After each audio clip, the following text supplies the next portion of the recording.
So, nung makaabot na nga tayo yay sa dulo, so bumalik na tayo kasi nga parang mga more than 1 hour na yata yung paglalakbay natin dito sa Kakahuyan. So, kailangan pa natin bumalik sa dinadaanan natin para makabalik tayo sa kung saan tayo nang galing kanina. Maaga pa naman sana, kaso lang nag-decide na lang ako na bumalik para makauwi ng maaga sa amin at makapagpahinga kasi sobrang pagod na pagod talaga yung dalawang kong paa sa kakalakad dito. Kasi wala talaga sa plano ko doon na pumasok sa jungle na ito.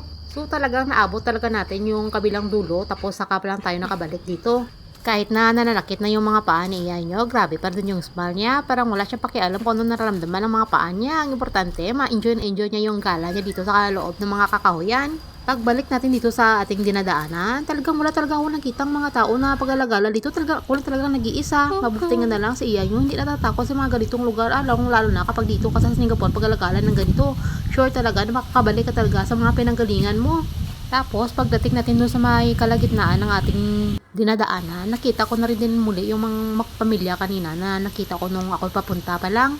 Tapos, nagtanong sila kung saan ba yung daanan palabas kasi siguro naligaw sila, hindi sila nakalabas kung saan sila pupunta. Actually, ano lang naman, malapit na naman sa may daanan kaso lang siguro, iba siguro yung mga trails na dinadaanan nila kasi marami kasing mga shortcut na pwede mong daanan.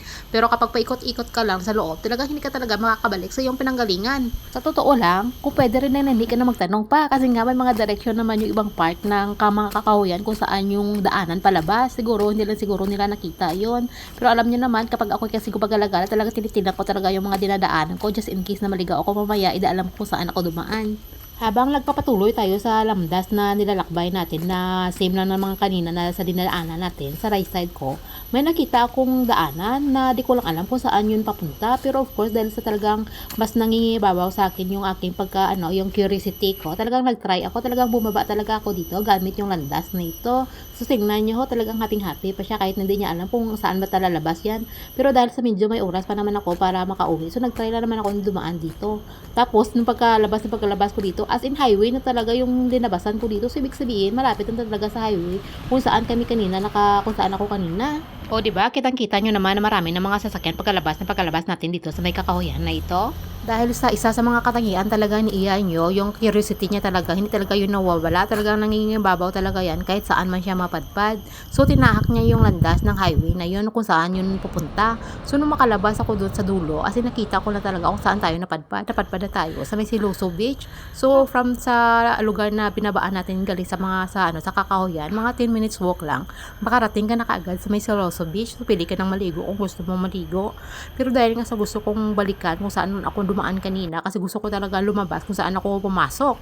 So yun tuloy, bumalik ako dito sa dinaanan kong landas. So kanina mas mabilis kasi nga pababa tayo kanina. So ngayon paakyat.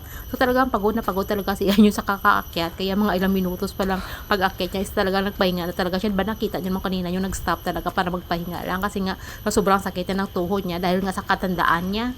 At dahil sa palaban po tayo, so hindi talaga tayo sumusuko kahit na gano'n man kasakit or kahirap na yung ating dinadaanan. Yung mga problema nga dumadating sa ating mga buhay, kahit gano'ng kalaki, hinarap natin. Ito pa kayo yung landas na tinatahak ko na alam ko naman na may patutunguhan talaga at may lalabasan ka talaga. Tapos nung pagkadating po natin dito banda, may nakita po tayong mga kababayan po natin dyan na nagpicture-picturean sa may falls na yan.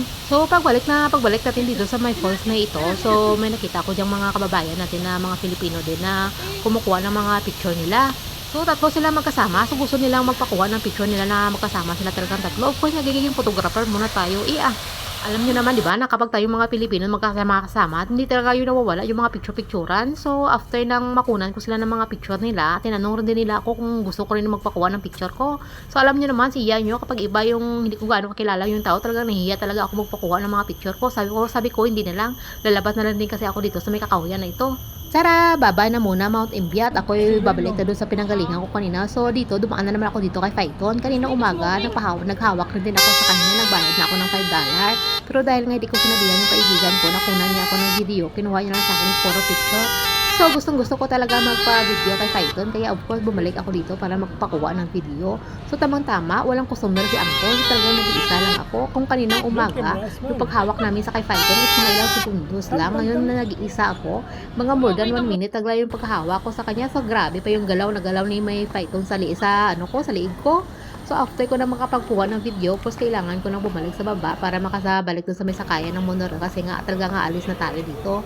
So nagbabay na muna tayo dito sa kay Imbia. See you naman sa susunod ko na pagbisita sa sayo dito. Charot!